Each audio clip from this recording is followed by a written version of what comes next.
All right. Let's get going. We'll try and finish this chapter we've been on, and we'll get something a little more practical. Well, not practical. This is very practical, but more savory. That's the right way to put it. So we've been discussing a place, the cleanliness of a place. So if there were things, excrement, various things that a person can't say Divrei Kedusha, they can't say words of Torah, they can't daven, they can't say brachas. So it's not only that. So we're up to the Bridge Code of Jewish Law, Kitzur Shulchan Aruch, chapter 6, number 15. So it's not only external things, but also the David Divrei Torah Kedusha Neged Erva. We can't. It's forbidden to speak words of Torah and Kedusha, no, it's davening and brachas, if in the presence, we're going to translate it as nakedness. But what we mean is like this, because, even in America, if you would say the definition of what's being decently dressed in the 1950s or something till today, you would have maybe different opinions, different views, right? So it's what the parts of the body that the Torah expects us to have covered. Now we'll get the definitions a little bit in a minute, but in other words, it's not only someone who's completely naked, but even people who are dressed in a way that is not appropriate. Now this is bein shaloi, bein shel acher. It's irrelevant whether it's the person himself that's not properly covered or somebody else. Vafila shel katan katana, even a child, even a small child.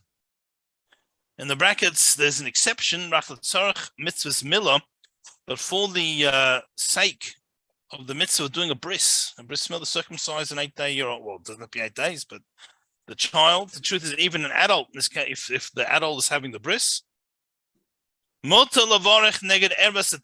allowed to say a blessing, even though you are right in front of the person is undressed, right? It's now, so not only if it's yourself or someone else or even a child, but even if you close your eyes, you can't see it. That doesn't help. Given shehig negdoi, because it's there. Fact is, it's there. So what you should do, though, is you should turn your face and body away from the nakedness.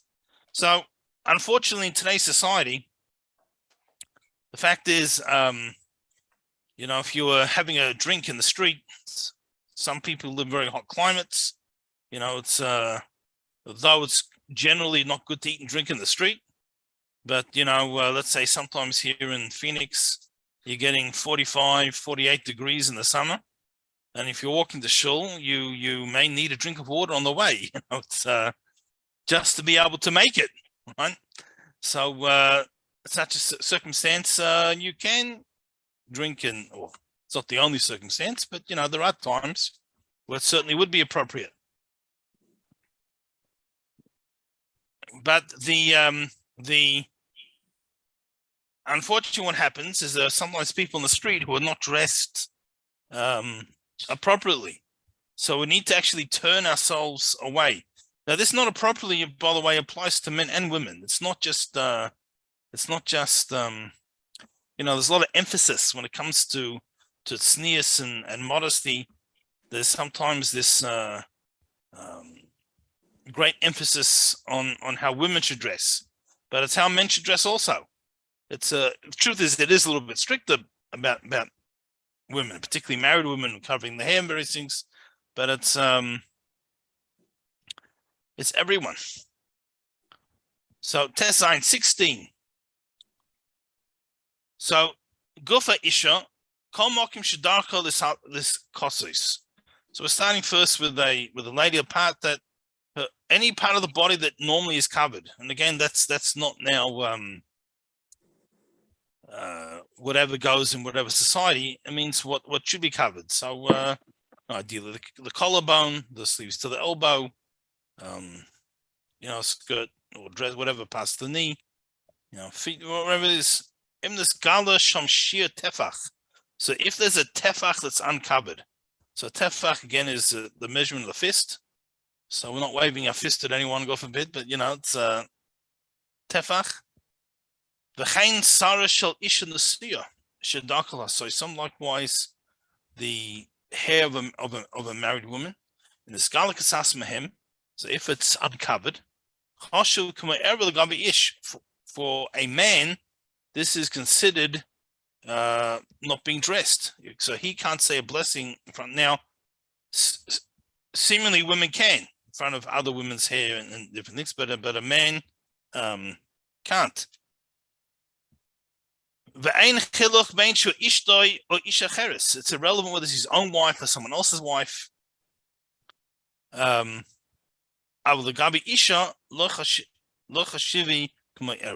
But for another woman, a different woman's, married woman's uncovered hair is not an issue.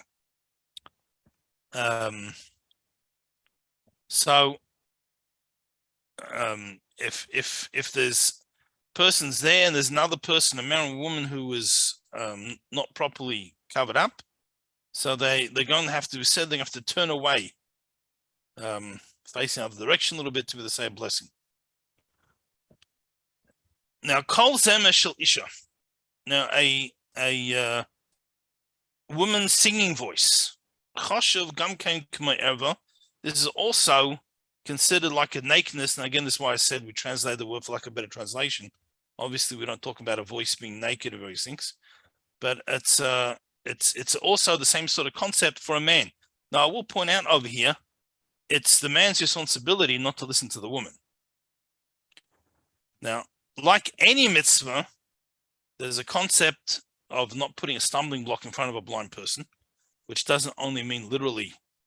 Well, a person should not put a stumbling block in front of a blind person literally, right? That's not an appropriate thing to do. But it's not only literally. It means even, let's say, if a person would enable someone else to not keep Shabbos or something like that, that's called putting a stumbling block. Or you give someone else a temptation of various things. That's also, figuratively speaking, putting a stumbling block in front of a person. So you can't do that either. So a lady should try and avoid singing in front of men when possible. Again, if they're hanging around her, she doesn't necessarily have to worry about them. If there's people invading her space. But in general, from the point of view of not putting a stumbling block. But in general, though, there's no prohibition for women not to sing in front of men. The prohibition is that men can't hear the women. So it's the man's responsibility. Right? It's the man's responsibility. So he shouldn't listen to women singing. Mikol Mokim, nevertheless, Shasat Chak. It's it's a unavoidable circumstances. Right, so sometimes you go to the supermarket and essentially your choice is either there's the music they're playing, or you don't buy food. Right, so this as an example. So, person stuck. Rabbi, can I interrupt you for a minute? Sure. So you're saying that you're not allowed to sit in your own home and listen to a record or a CD of an opera? A man can't listen to a woman's singing voice. Yeah. So okay. A lady can listen to the lady's singing voice. You and your wife want to listen. But what if you and your wife want to listen to the opera from radio or from? Well, your wife can enjoy it on your behalf.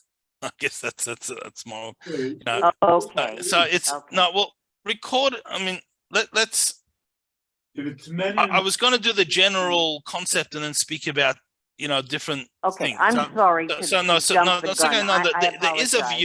a view, and I'm not necessarily encouraging. I'm just mentioning there is a view that if it's for something that's for holiness, so I'm not talking about opera now, but if something for holiness, that doesn't necessarily apply the same way. So let's say, for example, everyone's sitting around the Shabbos table and they're singing Shabbos songs. They're singing the Zemiros. Now, again, we're not talking about doing solos here, standing up on stage and doing a solo, but, everyone's singing together. So, that's not necessarily, the biggest issue. Look, It's there are not suspect there are some people who are strict about that as right. well, when it's not the family. But it's I understand. Okay. Yeah, but other things, other things. I mean, again, I don't want to criticize anyone's choice of music, but we'll just mention that many people who are trying to grow spiritually try to avoid non-Jewish music, and in non-Jewish music, I will actually include some of today's modern so-called Jewish music. We'll leave that aside. But it's in other words, it's like this. We know that music is a pen of the soul, and we know that if there's there are pieces of music that move us. They change our emotions. They can get us excited. It can make us cry. It can. Now, I'm certainly not speaking about every composer and singer in the world. I'm just generalizing, which generally speaking, one should never generalize, right? But if we speak generally, if you look at many performers, various things, many of them have affairs, they take drugs, they're alcoholics. Again, like I said, not everyone, but we'll say far more high percentage than the majority of society. And the question is, if the music is a pen of the soul, in other words, the soul speaking to soul, is that really the person's soul who you want to move your soul? Right, I understand. And so there are many people. There are many people who listen to. So when I say Jewish music, again, some of the modern Jewish music is really they just took a non-Jewish song and they put some Jewish words to it, and I'm not sure that's really made it Jewish. But if I'm talking about, sort of, I'm not even gonna say traditional, because you can have someone write a authentic piece in the modern time. But if we call it authentic / traditional, I don't know how to word it, Jewish music, then it's come from a fellow Jew who's also trying to grow as a Jew, and there's words of maybe from Psalms or a verse from the Torah or something from the Mishnah or something, and when that moves you to a spiritual place, and those type of performers are not going to sing men and women together. So Rabbi, yeah. What about musicians like Yoel Sharabi and Zohar Argov? These are Israeli singers, who use religious lyrics in their music, but they're not considered, they're not considered hachamim. Yeah, I don't think a person necessarily has to be a chacham. Doesn't have to be a Torah sage. But there are, look, it's obviously very gray where you draw the line. So I'm not particularly familiar with the ones you mentioned. See, my kids will be able to tell you every Jewish singer there is and different things. I've never been so much into it so much. But if someone composes something and they they put their heart into it and they put some meaningful words to it, that seems to fit the criteria without being familiar with the particular singer or the songs that you're mentioning. So it doesn't have to be like a Rebbe composed the song. If it's a driving rock and roll beat that gets you moving and whatever, then it's not appropriate. You know what appropriate is and what isn't. Let's be real. Yeah. We don't want to admit we know, but we know what's not right.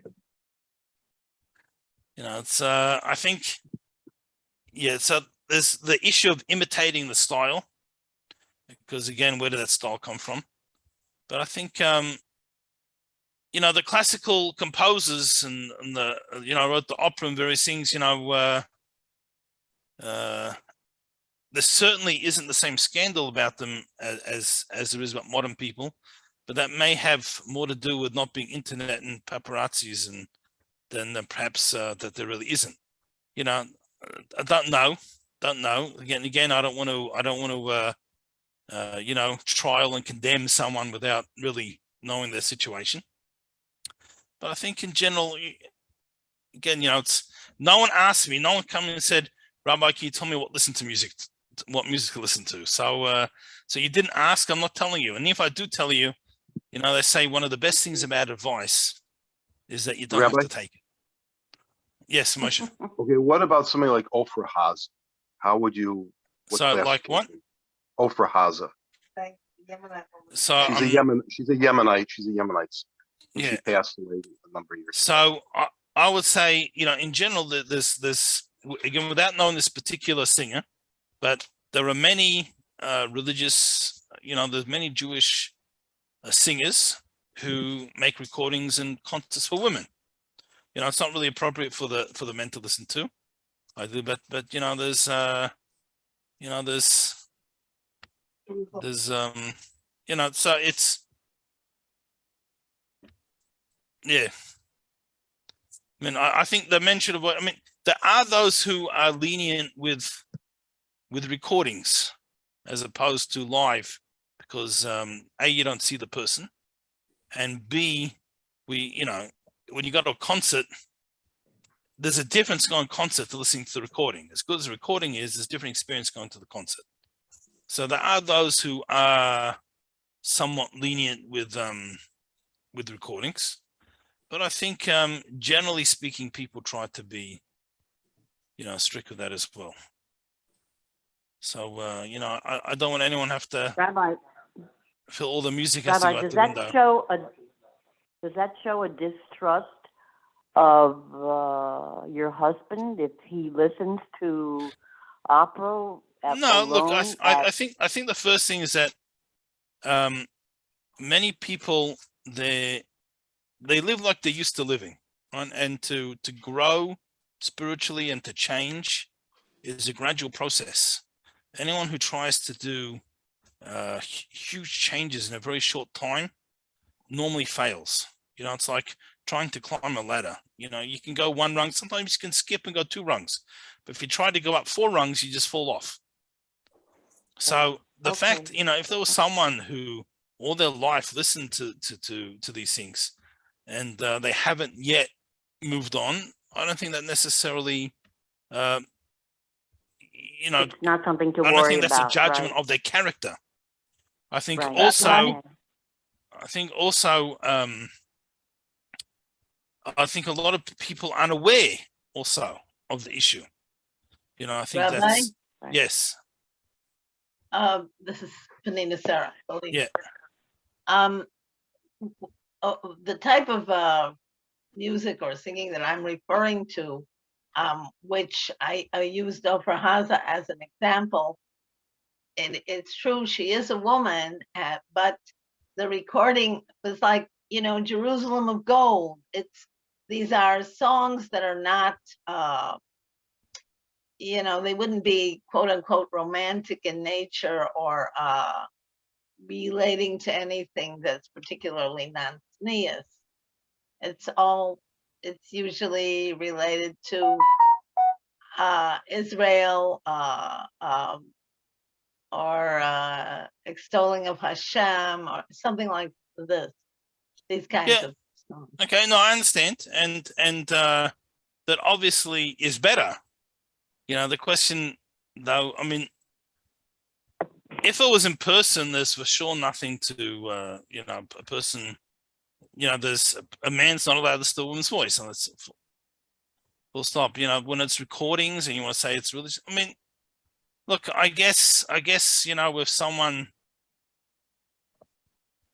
doesn't have anything else to listen, I mean, maybe there's what to rely on, but I think in general, a man should really go out of their way to avoid listen to women sing. You know, it's Rabbi. Yeah. I was told when I first got into Judaism is that the danger is when a man hears a woman singing which is very beautiful, is the falling in love with her. Now, Well- who is at Oh, risk. my God. Yeah, I mean I mean, look, it has an effect. I mean, look, it's again, I trying to be polite, but it's correct. I never mean, even thought of that. I mean, it's it's- probably more yeah. lust than love, but you know, when you have women singing, it can create a certain attraction, and again, we're not saying every singer, but many of the singers, that's the whole point, is to be provocative to a certain extent, and also the theme of many of the songs. You know, it's so that's why in general there's a blanket rule that a man shouldn't hear the singing voice of another woman. You can hear your mother, your daughters, your wife, your sister, but not people outside the Your family. outside of that. Yeah. And like I said, it's the man's responsibility to not listen. It's not the woman's responsibility not to sing. Although, you know, the concept of putting the stumbling block. So it's you know, very often, I think sometimes unfairly, everything gets thrown on a lady. Oh, you can't do that because you says okay, you know, but it's maybe the other person shouldn't have been there. She can't do that. You know, it's like so if a person's stuck, so a person shouldn't miss out on his Torah. So, you know, let's say he's I know he's on the airplane, and there's probably people aren't singing on the airplane. Everyone has their own earphones nowadays, but you know, a person, well, they can't get out, and they've got all these things. So because of that, you shouldn't miss out on the davening and the Shema and the learning Torah. The Yisamis, the Kavan, the Kol Liva, the Kedusha. But so what should a person do instead? They should concentrate intensely on the holy things that they're doing. Isaac Brother is involved in, to the extent he doesn't even pay attention to all the things around him. So that's in general, right? We need to make sure that you know, that's why, again, everyone's in their own stage of life, and everyone's in their own place on the journey. But and we can't control others. The reality is we have enough trouble controlling ourselves, right? And we can't and we shouldn't control others. Try to control others. But sometimes, you know, but we should try and avoid the situations if we can. So 17. Now, just to put 17 into context, so I'm sure you've seen pictures of people in olden times. People used to essentially wear like one long kaftan. That was the clothes.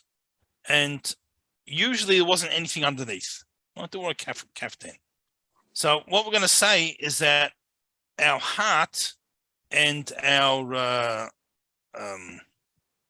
private areas can't be inside of each other. Not that they have eyes, but it can't be together. So what used to happen was when they wore the one long kaftan, so in order to daven or say a bracha or something, they would wear some type of belt. And that made a separation. It closed off the clothing between the heart and below the waist. So nowadays, where we have underwear and perhaps men have trousers, the one's wearing a skirt, there's anyway a break, so you don't need the belt. Nevertheless, there are many Jews, particularly those who wear long coats, which was similar to the kaftan, still have a custom to wear some type of belt, you know, external, especially for davening and various things, you know, in Yiddish they call it a gartel. So you have that. So if you already have the pants and the underwear, whatever it is, and the gartel is a custom. But to have something is a halachic requirement. So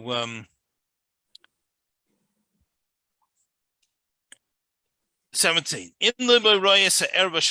If your heart can see, and we say see in inverted commas because it obviously can't, that it doesn't have an eyes. your private parts, your erva.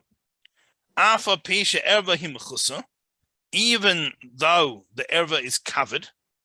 Kagoin shalavish b'chaluk. For example, you're wearing a robe, long robe. So say a person, they're wearing a robe or a kaftan. Gam kem also loyma kol davar shebkedusha. You also can't say a davar shebkedusha. You need to wear like pants, trousers. That at least at a certain point, it cleaves to the body, clings to the body. You put on a belt, or you put your arms around you, right? It's like in order to separate between one's heart and their private parts. Now, a woman doesn't have to do this because the private parts don't stick out so much. That's right. So that is this chapter. Okay. Chapter 6, we'll give an introduction, unless we have any questions. So chapter 6, we're going to speak about Baruch Hu, Shemoi, and Omei. So Baruch Hu, Shemoi, we're going to translate as blessed is Hashem, blessed is Hashem's name, blessed is his name. And what it is that, unfortunately, we're not, but we should be. If we would hear Hashem's name, it should have an effect on us. If a person loves someone intensely, and just the sound of their name, like, little kids have their heroes and they hear their name, they get all excited, right? That's how it should be when we hear Hashem's name. And therefore we should respond and make this statement. So we'll speak about it more tomorrow, God willing. We'll continue. Any questions before we finish up? Rabbi? Yes. I'm sorry.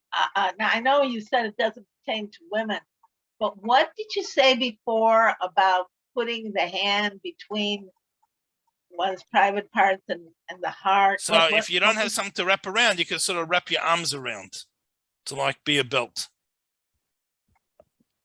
At what point is this? You mean when you're getting out of the shower, or? No, when you're going to say a blessing. So let's say you're wearing a robe. And there wasn't a petition in the robe, you could wrap your arms around, make a belt in the robe, so to speak. So it pushes the robe around.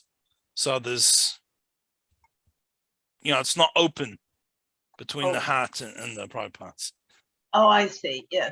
They joke, so it, so to speak, separates the good from the bad. It's not really exactly good and bad. They're both good, just different purposes. But people joke about it. So let's say, some people wear a gartel, so the waist. There's other people don't wear a gartel, they wear a tie. So, only what's above the tie. And then some of the Arabs, they wear the thing just over here, and that's anyway. Yeah, I noticed that sometimes they sometimes wear something that looks like a modified tallis. And it's funny to me in a way that they do that, but on the other hand, maybe it indicates the Mira Shemayim. I don't know. Well, some of them are the descendants of Jewish tribes that were forcibly converted. Yeah. The joke is, what they call the Pashtun people, whatever the Taliban. Yes. Pretty much, they're all descendant from Jews that were forcibly converted in between the 17 to 1800s over a period of time. Yeah. So Mashiach might come and he tells everyone who's really a Jew, we might find the Taliban are Jewish. Some of them. Who will also be so stubborn? I mean, as far as being fearful or having yira when saying Hashem's name, that always crosses my mind when I'm saying my Tehillim. And when I'm davening. That's good. It's good. Take it down. I'm going to head off to my daughter's graduation. Thank you, sir. Mazel tov. Mazal Thank you. tov. Thank you. Thank you, Rabbi. So take care. Have a Thank wonderful you, afternoon. We'll see you Rabbi. tomorrow, God Mazel willing. tov to her. Thank you. Hey, everybody. Yashikar. Thank you.